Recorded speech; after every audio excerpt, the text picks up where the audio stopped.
Okay, well I think we're all set. We are all here to talk about art and revolution. I'm going to do some brief intros and then we can get into sharing some content. So my name is Sabiha Basrai. I've been working at the intersection of graphic design and grassroots social justice organizing for the last 18 years. Most of which has been as a member of Design Action Collective in Oakland, California, which is a unionized worker-owned cooperative. And as a community organizer and as a media maker, I consider myself a creative problem solver, trying to use these tools to advance our movements, and following the leadership of those most impacted. So I am extremely honored to share this panel with these artists who I admire so much, who I continue to learn from, and who model what it is to be a culture worker in our diverse movements for collective liberation. And hoping that you all come away with some deeper understanding on the strategic role of art and culture in our movements. So I'm going to do some quick intros of everybody on this panel. Each person will have a few minutes to share with you some of their work and discuss and respond to each other's content before we open it up for questions with all of you. So I will start to my left and go down. Angaza Laughinghouse is one of the founders of the political organization Black Workers for Justice, based in Raleigh, North Carolina. Angaza first got involved in activism in New York, where he spent his childhood. Upon learning about the Wilmington 10 and the Charlotte 3, Angaza moved to North Carolina, forging relationships with civil rights leaders.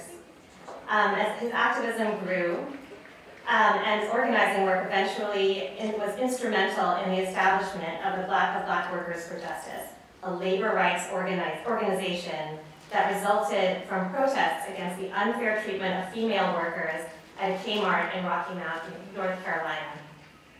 Today, BWFJ strives to empower workers to stand up for their own needs, both in the workplace and in the community. Thank you, Angaza, for being on this panel. To his left is Nancy Home, an artist, writer, curator, and arts consultant. Through her posters, poetry, illustrations, installations, and curatorial work, she has used arts to affirm the histories, struggles, and contributions of communities of color. She has also nurtured the creative and organizational growth of more than a dozen Bay Area artist organizations, including Kearney Street Workshop, an Asian American arts organization where she served as the director from 1995 to 2003. Thank you, Nancy.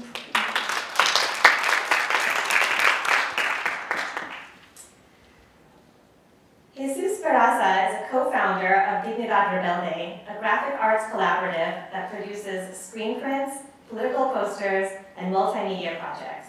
Jesus is also a member of Just Seeds Artist Cooperative, a decentralized group of political artists based in Canada, the United States, and Mexico. From 2003 to 2010, he was a partner at Tumi's Design Studio, where he worked as a web developer, graphic designer, and project manager. And in 2003, he co-founded Taller Tupac Amaru, a screen printing studio that produced political posters and fine art prints. And he is currently a lecturer in the Ethnic Studies Department at UC Berkeley. Thank you, Nancy.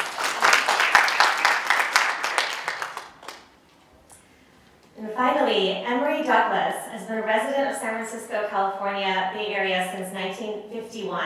He was politically involved as a revolutionary artist and then minister of culture for the Black Panther Party from February 1967 until the early 80s. Douglas's art and design concepts were always seen on the front and back pages of the Black Panther newspaper, reflecting the politics of the Black Panther Party and the concerns of the community. And I know you're also continuing to create work to this day. Thank you so much for being here. So we're going to start off with Emory sharing some of his work. And for the prompts and framing for all of you on this panel, you are invited to speak to all or some of these prompts, either from a current perspective or a historical perspective. But what we want to dig in today is these questions of how art and culture have been integral to, an integral part of social movements. How has it shaped critical consciousness? How has art and culture provoked action and supported effective mobilizations? And how has it created a frame for people to participate in social movements? So with that, I'm going to hand it over to our panelists to take turns sharing with you, and then we'll bring it back to questions. Emory, would you like to? Yes. Would you like to come up here and advance your slides, or would you like me to do that for you? He has a clicker. Oh, you've got clickers, okay. It's an honor to be here with the distinguished guests who are here on the panel today. I would like to share briefly with you some of the images that reflect the work of the historical but more relevant work that I've been creating myself. Hopefully you can see it. I don't know if the lights are too bright for the to be seen, but I call it, usually my presentation, some American history. And I'm going to start off with this first clip of images. I did about 3 pages. As you can see, to the one to the top left is Trump. It says white only in relationship to the U.S. and policies that exist today in relationship to immigrants and folks trying to come into the country desperately. So it's called white only. The one to the right of that is the families and how they've been separated and isolated, put into cages and what have you. And it says ice cold wickedness. And you have the baby saying, mama, mommy, papa, poppy. Stress, psychological impact of that. Right below that you see Mother Earth, global warming. That is another one. To the left, a lot of people remind young people and others that this is the indigenous land. This is called Turtle Island. They were the original caretakers of this land. To your right again, is the gentleman, the woman in the back that's dealing with global warming. To the left bottom is crimes against humanity. This is dealing with the war in Yemen, which I did this couple of years ago, once I got enough reference information to determine how I was going to do it. It was always said that the British and the U.S. were the ones who were given the Saudis the information and the weapons. And I was able to, once I was validate that through many of the alternative progressive sources of news, I was able to interpret this image. And it's called Crimes Against Humanity. You got millions food insecurity, you got millions displaced, thousands injured, humanitarian import blockade, thousands dead, water shortage. That sounds like the whole area over there that's going on today. Same thing happening in Palestine. And then to the right bottom again is the based on the what they call the doomsday clock, when they set it 2 minutes to midnight in relationship to what's happening in climate change in the world. So that's what that kind of relates to that. You get the toxic symbols and all the other stuff that's happening. Because just recently, Fukushima said they're going to put the water into the ocean, that toxic water into the ocean. So that's a great impact on that. Page 2, the first one is up, right? I have any page 1 up? Okay, I'll go to page 2. Is that page 2 up? Yes. Okay. Top it says health as well. And you got the kids saying, I like this saying, and the other one said, yes, nothing toxic. So it's a play off of the health as well, and looking at it from the health point and that standpoint. To the right, you have the 2 kids eating. One of them got a button on that says, I'm homeless. The other button says, I'm food insecure. Down below that, on to your left, is a young man. These are historical ones right here. It says hypertension. It says, I'm hungry, I'm unemployed, I'm black, hypertension kills. To your right, Vote for Survival, free food program. At the bottom left, as much as things change, some things stay the same. Why do they get to brutalize and murder us and we get to blame? Police terror, USA. And to your right is the prison industrial complex. Today it's private property. And number 3, as you will see here, the top left, click again.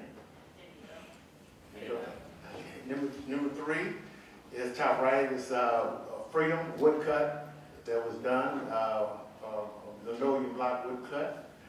There was a huge 30 by, I think 40 by 60 feet in San Francisco, many years back, a couple of years back. To your right is called, I call it the Black Code. There's the code in historically enslaved when blacks, when they walked down the street, they had to, whites were coming by, they had to get off the sidewalk. They couldn't look at a white person. They couldn't talk, all those things. That's called the Black Code. And today, the black person has no rights, which an institutional racist judicial system is bound to respect. It gives the appearance of being fair and just when the biased decisions have already been made. To your second bottom, second to left, the middle one is on to the left is a historical one that I remixed, and it says "Down with exploitation," the little button on a hat, and at the bottom it says "Gives me all my money." To the right of that is a collaboration with Woodcut, and it says "Justice, resist unjust laws." To the right was a collaboration with Artists in Solidarity with Palestine. This is my image, contribution to the, and it says "Free the land." Bottom right, bottom left, Black Lives Matter. Bottom right, we are living in the land of plenty while we the people starve. So this is a remix and a play off of some of the historical images I did, excuse me. I would like to close out maybe, because art is a language, it's a tool. It can't solve a problem, but it can bring attention to those issues, as the amazing art you've seen in the context of the whole, you travel through here, you see a lot of amazing art. And so it's a language, it's a way to communicate, it's a way to show solidarity, and even from the context of who you are, but transcending borders by what you do and what you reflect in your art becomes solidarity with struggles around the world. I would just like to read a thing, a brief I wrote called "The Battle Cry, Culture is a Weapon." The battle cry, culture is a weapon, is a powerful tool in all of its expressions and forms. It has the power to transform the colonization of the imagination. It is a reflection of our history of resistance and a product of that history. Like the flower is a product of the seed. Culture is a weapon at this time in history, is the manifestation of the extreme reactionary times in the world we are living in today. As a definition, it is not absolute, but a continuation of expressions and interpretations, compassion, love, beauty, pain, and suffering that one feels and observes that penetrates the soul of the resistance via the resistor, we the people, against all forms of cruel and unjust authority. Culture is a weapon as a concept. It is not the creative, it is the creative vehicle to communicate genuine truths about social concern, truths you will never hear expressed by any reactionary bureaucrat. It is our duty as the makers of the art of resistance to always recognize the oppression of others. The goal should be to make the message clear that even a child can understand it. Don't be fooled by deception. Know the rules before you break the rules. Don't lose sight of what the goal is. All power to the people.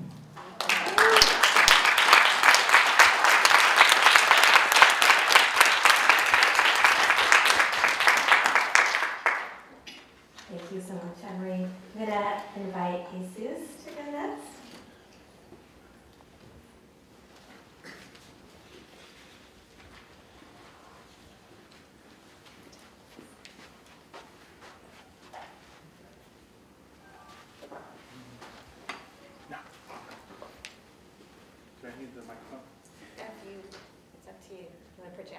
I can project. Can y'all hear me? Yes. Yes, all right, it's not that big of a room. So I'm Jesus Barraza, and I always bring up Melanie Cervantes with me because she's my partner, she's over here. And a lot of the stuff that I talk about is really stuff that we've come up with on our own, whether it's our art practice or our like theoretical frameworks that we're working with. It's always the both of us, so that's always important to make sure that it's included, because as I tell my students, I'm like, if I don't cite that, it's like basically plagiarism. But I just want to talk a little bit about art practice and what we do, why we do what we do. And just go a little bit back, because for me, I'm not really like traditionally trained as an artist. I actually learned on my own a lot. And it all started with being on the college newspaper and even being on the high school newspaper and learning how to use a computer. And this is like in the mid-90s, so it's before everyone had a laptop, and laptops were there. Like one person knew how to use a computer, and I learned it through making the newspaper, and eventually led me to being the person in the organization who worked on the flyers, who worked on the posters. And this is some of the art that I made, and to me this is like being in college. This is really when I learned the power of art and posters, and just like, wow, like this is, like it moves people.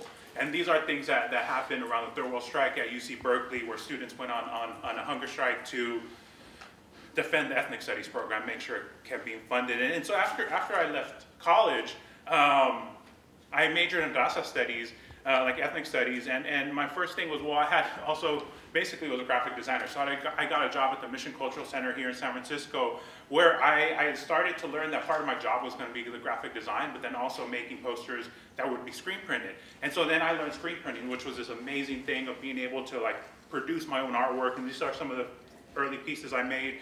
And to me, it was about bringing these portraits of people that a lot of times aren't recognized in our world. So this is like Dolores Huerta, Steve Biko, and kind of putting their images out there, because that way people will learn about who they are and why they're important in our culture. This is the early 2000s. Around in the mid 2000s, I met Melanie, and we got together, and we started working. At that point, it was like, I'm gonna make a blog, and it was like, what should we call it? And we called it Dignidad Rebelde. And we kind of just started working, and it started with this idea of a blog, but what it really became was this way of us to work together, to start collaborating and teaching each other and making art. And so eventually it kind of became more formalized, and we came up with ideas. And so part of the way we work with our art is that we believe that art can be an empowering reflection of community struggles, dreams, and visions. And for us, it's really important. We're not always trying to change people's minds. We're not working in the normal communications kind of way. What we're doing is we're making images that empower people, that make people feel like they're human, like they're alive, like their voices matter. And that's something that's really important for us. We follow these principles of Chicanismo and Zapatismo, and these are two things that are really kind of, I could spend days on, but Chicanismo is this idea of what we could get at like a Chicana feminism.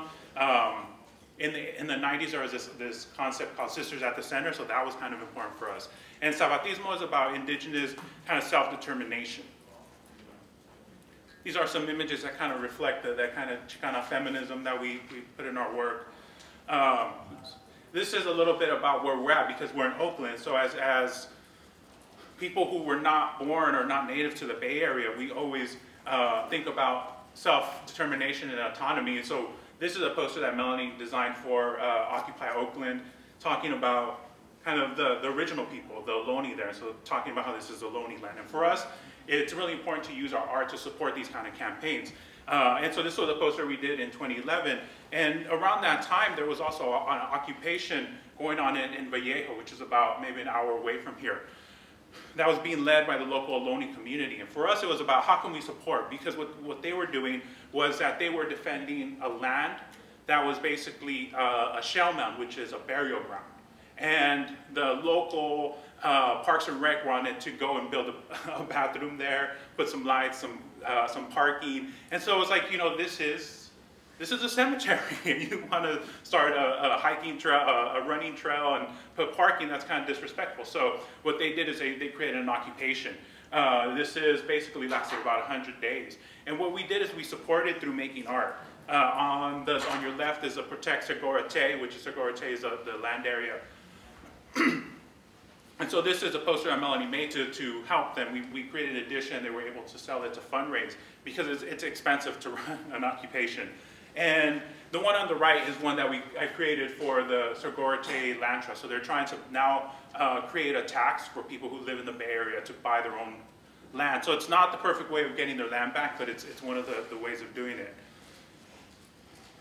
Trying to go fast here. So we also worked with an organization called Stop Urban Shield, and the goal was to stop Urban Shield. And Urban Shield is a program that happened in the Bay Area that was really a weapons expo for police. So imagine there's like this weapons expo at the Alameda Fairgrounds where people show up and they're like learning from each other on the best tactics to basically take down urban resistance movements. Who does that sound like, right? So the idea was to stop them, and so we worked with the organization to make graphics, and so we designed these kind of patches, we designed posters, we designed banners, and so we used these images by this artist, Renee Templeton. And for us, it was really important to make these kind of graphics because part of what happens, this is a photo of when they shut down the Alameda Fairgrounds and basically chained themselves to the gate so people couldn't enter, really shutting down the event, this arms trade kind of place. And so it's really important to then create these kind of banners that we can use, or the patches that we made that can really show and reflect the kind of politics that the people are about. Because these are the images that end up in the newspapers. And so this is how you're able to always make sure that whatever spin they're putting on, like by the editorial board, this is showing what we're really talking about. And so I think these are ways that we collaborate with organizations to make sure that art is always at the center of organizing and that it's empowering the organizers. Thank you.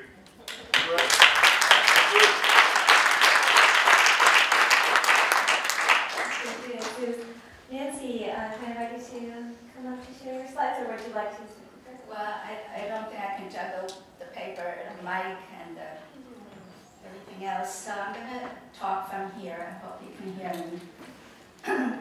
So anyway, I just want to thank you all. You're amazing, amazing people, and I really felt it yesterday, so I'm honored to be here among you. The only way I can put it is that I create because I care. And I know you all do. But to me, this separation between art and activism, and how does art, influence activism and vice versa, there isn't a separation for me. Because to me, protest is also pro-love. We wouldn't do all the work that we do if it wasn't for the fact that we care so much and we love so much. So that I keep in the back of my mind. And how does art influence activism? You saw it yesterday. Who did those beautiful banners and the videos that you saw, and even the songs that moved us back then, they move us still now. There's everything to me is an artistic endeavor. And with that attitude, then my career has been so broad. I could even be creative, being a director of an organization. I can do silk screens, I can do murals, I can do installations. So I just want to, it boils down to 5 words. Openness, which means an openness to life, to disciplines, to different types of people. And that has defined my career too, because I didn't just stay with one ethnic group or one cause. Everything is broadly based. And I didn't stay with one discipline either. I mean, I've done silk screens for a long time, and then one day I saw a 12-foot sculpture. So that's, maybe it's time to show one of those silk screens. Is one up there now? Yes. So the other thing about me is a generosity of spirit. And it's not just about me, but defining community artists, to have the generosity of spirit to give something away. So a lot of the things I do, the poster that's in the exhibit now, I did it, it's pleasant, but I gave it so that it could be used for a cause. And so that's why I gave it to the Women's Economic Agenda Project, and they put the words on the bottom. And also for me, everything changes. So you'll see later on how that plays out in my life. And finally, I don't have to tell you all, it's about passionate engagement. It's about bringing your passion and engaging with the world. So this piece was done for the Family Planning Forum. It was created to get people in Oakland, pregnant mothers in Oakland, to get the best health care. I don't know. Yes, it's going on. I think this one is called No More Violence Against Asians, and it's a reaction to all the hate crimes being done against Asian people at a specific time, but really throughout history. I'm going fast because there are other points I want to make. This one is called Catalina's World, and obviously it's about the border, and it's a takeoff on Andrew Wyatt's Christina's World, but whereas that evokes is a woman trying to get to her house, and is a very positive scene. This one you can see is a different world for Catalina, and she is met with death and threats of violence all the way. And finally, this one is called Working Woman, We Can Shut This Country Down. And it was done for International Women's Day, but it's also a way for people to organize around that thought. So, so I see that I'm getting my two-minute warning here. And what I want to say is somewhere along the line, I became really interested in getting people engaged in the art form itself. So I have on the table one of my mandalas. I've been doing them since 2012. And this is a way for me to, people actually help make the pieces. And this one's about 10 feet, but they range from 3 feet to 12 feet, and they can point out the history of a community or a history of a people. They can, there's so many things that mandalas can do and it's engaging because people actually own it. The one for Japantown chronicles 100 years of history of the Japanese, including the internment, and also people made little cards showing how the community is today. It was so powerful that the community would not let me take it away. And I know that they own the piece. And I've done about 20 mandalas to date. So that's pretty much what I want to say, that I'm evolving into the point where I want there to be no separation between artists and the community either. So I'm trying to engage them in the work. So our final panelist, Angaza, if you would take 5 to 7 minutes now, then I know we'll close this session later on in this hall. All right. Well, I want to first give thanks to the Global Nurses Solidarity Assembly for creating these opportunities for us to share and learn from each other. And I want to thank this distinguished panel. But there's no way I can open without at least acknowledging all the other artists in the audience. Prospective artists, aspiring artists. There's some art in all of us that we have to contribute, whether it's poetry, art, music, photography. We all have a role to play. But my role has really been defined by the Black Power movement of the 60s, particularly the great work of the Black Arts Movement, the Black Panther Party and their newspaper and their many posters. I grew up in Harlem at a time when the nation was on fire. People were fighting, struggling. We didn't have all these 501c3s. We just had the masses of the people engaged on every single front, whether they were Latino, Asian, African American, and this has been what has shaped me as a fighter and also as an artist. I think it's very important to acknowledge all that, because too often we see the artists as, you know, some sort of celebrity artists, as opposed to artists that come out of the movements, that comes out of the social movements.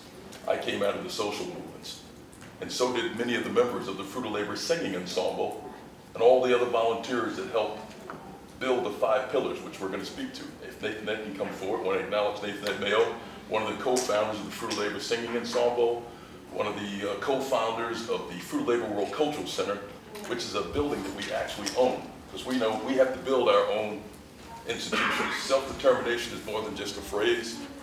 We have to build our own institutions to sustain our art and our movement long term.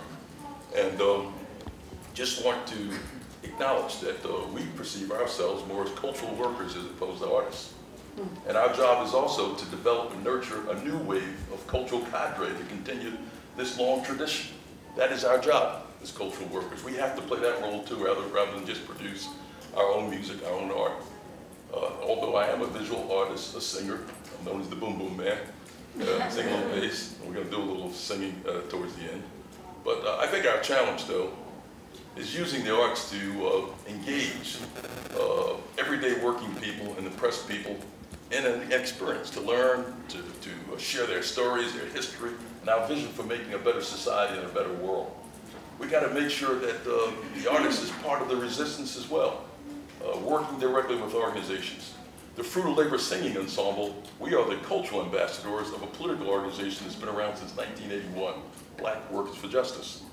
If you're not familiar, Google, or you can just read some of those books upstairs that speak to our long history of being engaged on every battlefront, whether it's in the workplace or community, on the international scene.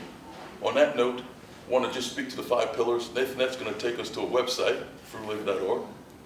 I'm at the hip-hop justice. Okay, that's our youth component, how we engage young people in the arts, whether it's poetry, music, art, singing, hip-hop. We got to play a role in trying to share this long history and legacy that we're all a part of. We have to play that role.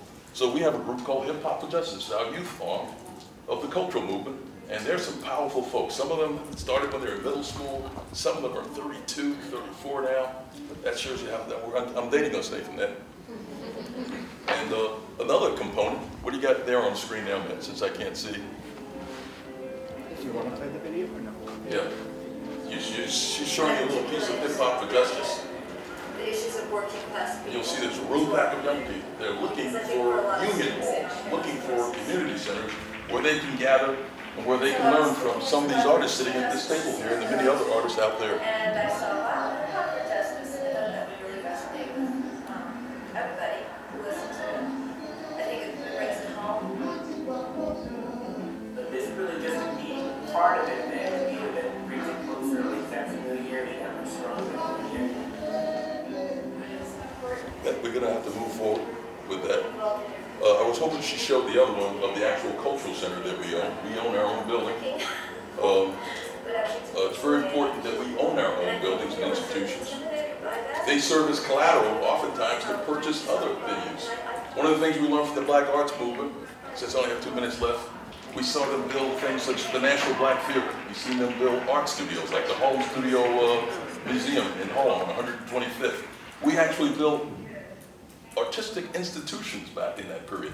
It's very important that everyone see the question of Black history as being central to our movement's history as well. We need to study some of that. They built institutions, Amir Baraka, Sonia Sanchez, the Black Arts Movement. We need to try to understand these all play a vital role in building and sustaining and producing the kind of artists that we're producing today. And in closing, I want us to continue to see how we can play a role using our art as I said before, to carry forth the mission of engaging people in the resistance, engaging them in artistic experiences that shape, inspire, and make certain that we can sustain this role that we play as cultural workers and artists for the long term. I'm trying to be short and timely. Thank you for making my job as moderator easy and keeping to time. So we have now plenty of time for conversation. So if there's anything that you feel like you missed, please bring it back up. But I would love to just kind of kick us off with a few questions that you can each respond to each other or to this specifically. But Emory, you talked about how culture is a weapon. And for me growing up, being really inspired by your work, the thing that I had to learn and unlearn about what it means to be a brown kid in America, as a Muslim kid, I had to unlearn like the self-hatred that comes from living under white supremacy, and the work that you did and continue to do that celebrates identity and the beauty of Blackness and the beauty of our communities has a lot to do with our ability to rise in dignity for our rights. And I was just hoping you and anybody else on this panel to speak to the role of artists in representation, how we represent ourselves and our demands. Well, for myself, that can be broad in the context of how one's environment is and how they look at things. For me, it was an expression of feeling what the community was feeling, listening, hearing, and interpreting that through the art. Putting them as heroes in the art. Common folks, everyday folks who look at what you do and how they identify with it, at least you know if it's relevant or not to them and how they respond to it. So I think that context played a very important role in how the interpretation is. And knowing that it was bigger than myself, it was something that the community itself identified with. Because it came out of a movement, out of the context as well. It wasn't, you could say it was an art that was flowed from myself, but it was not a me art, but it was a we art. Thank you. Yes, the accountability that you all have to the communities that you're making art for. Other comments from the rest of you on the ways that you represent people in your art? Well, I know for my own art, I tend to go toward the single image. It's usually one person or at most two. So to represent all cultures in that one image is tricky, and I try to do it with most of my posters. It's got a skin tone where everybody can identify. It's got wavy hair that could be this or that. The first image I showed of the mother and child, there's a separate image where she has brown skin and curly hair, and the baby has curly hair, so that it could be relatable to Oakland and also to the Asian community. But back in the 70s when I joined Kearney Street Workshop, we didn't have a lot of, we were one of the pioneers. So we had to reinvent things ourselves, and we invented we had our own songs that talked about our own history. We depicted people that looked like us instead of what the mass media told us to do. And so everything was exciting because we were reclaiming our own selves. And that's how we reinvented the things. Thank you. It's interesting because for my generation, we didn't have to make it up. So really, if you look at a lot of the work that I make, or Melanie and I make, there's a lot about portraiture, and a lot of it comes from these ideas that actually both Emory and Nancy talked about. Because for me, early on, I didn't go to art school, so I looked to political artists, and I looked to their work, to Emory's work. I remember looking on eBay to find the posters. And Nancy, when I started working at Mission Cultural Center, I started looking through the archive, and I would continuously find her work. And so these are things that influence the way I do what I do. So it kind of directly from that, it's like for me, it's like portraiture. Seeing our images is really important, making sure that we're like the piece of Steve Biko of Dolores Huerta is of showing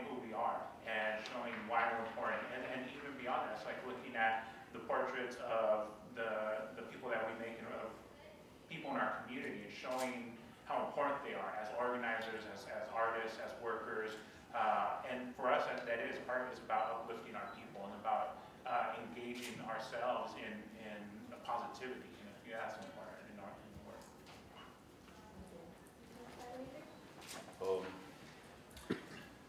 One of the things that we do in the Fruit Labor Singing Ensemble, there's 8 of us, and there's also what we call the Cultural, Freedom and Justice Cultural Commission, is we make sure we study. We study our history, we study current events, we make sure we know our roots, our cultural roots as well. As you know, from the days of African Americans working on plantations, there were work songs. There were liberation songs, such as Swing Low, Sweet Chariot, which was really giving direction for how to escape out of slavery to head north. This is very important, bringing all this history forth.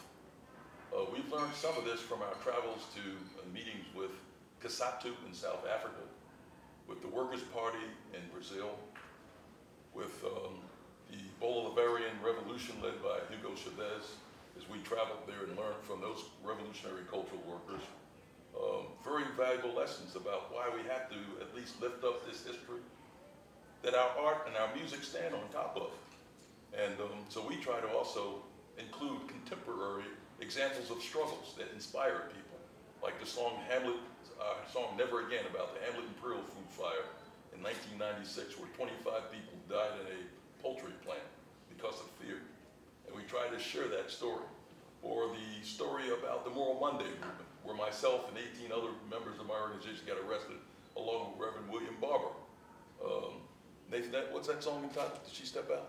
No, ain't no turning back. Ain't no turning back. So, all this is very important in terms of how we uplift our people's history, share the struggles, share the bittersweet stories of these various struggles through song, and also art, which we have inside the Cultural Center. Art, music, poetry, theater, all happens within the confine of a cultural center that we own. We bought the building. And we know we have to sustain this. There's an archives in there that has some of your work in it, by the way, Emory. And the diversity also comes in the different styles of music that we do. We do some spoken word, we do hip hop, we do R&B, we do salsa, we do some African high life, we do jazz, we do blues. So when people get our CDs, they will tend to say, well, what style it is, and we say we're all over the planet. Whatever, we do folk song, we do country, we do it all. Pick up a copy of State of Emergency. That's our latest CD. State of Emergency. It talks about where we are right now. So we have some copies of that for you.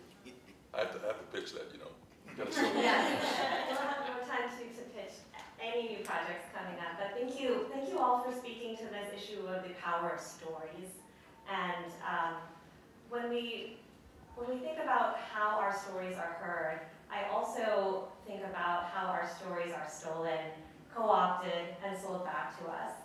And how, looking at examples like corporations like Nike and Pepsi, who have capitalized and commodified the Black Lives Matter imagery, that our communities continue to risk their lives to struggle in. How, as you consider your role and responsibility as artists, as culture workers in our movements, how do you cope with that reality of commodification, and how can we all continue to resist and reclaim our stories? Well, I think you have to control the copyright sheet, whatever it is that you do, and then defines how it can and cannot be used, and you have to stand and do things that you feel are principled. And don't deal with those things that are unprincipled. Thank you. Are there, before we open it up to everyone else, I have one last question for all of you around your creative process. So we're at this conference full of very strong, badass union organizers, and what do you want organizers and activists to understand about your creative process, so that they are that much more empowered to be strategic around how we're using art and culture in the work? Well, I would say to be inspired by, to be inspired with, not necessarily to duplicate, but you can be inspired by. Thank you. Jesus or Nancy, anything about your own creative process that you want activists and organizers to understand? I think, you know, Yuri Kochiyama was a very good friend of mine. And one of the things she said really stuck with me and became my mantra. And she said, we are all part of one another. And I think I hold that so that I can see things in a totality. I think that's why I create mandalas, because they show a whole universe and they show that we are all part. Each part depends on the other part. So there are lessons there about interdependence and also change, because you can change all the little pieces. And there's community engagement. I tend toward now to do engaged art that has a direct effect on people and actually makes them change. And I'm thinking of Ai Weiwei, and when he showed at Alcatraz, he had these postcards that he had people fill out so that they're not just watching a nice show, but they're actually writing to political prisoners that he's highlighting and feeling like that they made an effect. When I did a multidisciplinary project with Pearl Bungan, you know, she's a dancer, and we recreated the eviction of the International Hotel when it was still a hole in the ground. And at some point, the bullhorns came out and we got everybody in the audience to link arms. And we said, the cops are coming, the cops are coming, so that they could feel, you know, I'm all about feeling and caring. And then with Angel Island, I have done several shows on Angel Island, but I worked with Flo Oi Wong to actually get the former detainees who have kept their secret of being detained there for 50 years and not told their children or grandchildren. We did an exhibit that exposed their real names, and we did it on Angel Island, and for the first time they brought their children and their grandchildren to that site. So that's all about healing by actually bringing people. I mean, when I say engagement, I really mean engagement, you know, to actually make people be part of the artistic process. I'd like to pass that one on to my comrade, Nathan Mayo, and she happens to be my wife also. I've known her since she's 21. We just celebrated another anniversary. So we've been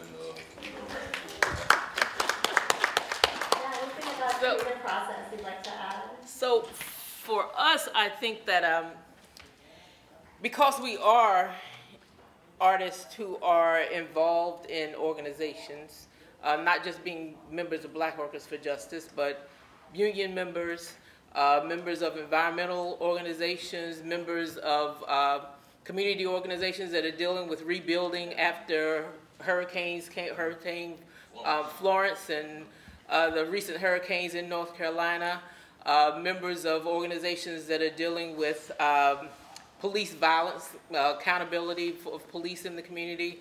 By us being part of those organizations, it helps us to know intimately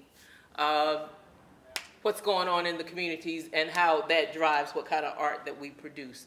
When we were in the meeting in Shiloh, that was the Superfund site where the water was contaminated, and the sheriffs came to arrest Angaza, and the women, the older women in the community meeting stood up and locked arms at the door and told the sheriff that you weren't coming in here, that he's an invited guest of us.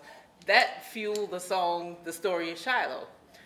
When we wrote the song Organize, Organize, Organize, we had taken a group of workers which we were a part of on a Midwest tour and a Northeast tour to talk to unions in the Northeast about why they needed to come and organize in the South, because the South is a drag on workers in the North and in the West, unionized workers who had good wages and benefits, and if they did not organize in the South, then it would ultimately affect, you know, the quality of life that they lived in, that workers had in the North and in the West. So the song Organize, Organize was written on the van of us going to the Workers Want Fairness tour in the Midwest and in the Northeast to talk about. In the 1980s and 90s. Yeah, to talk about that. So our art comes organically out of us being involved in the organization. And I really can't imagine it coming out any other way. That's the way it works for us.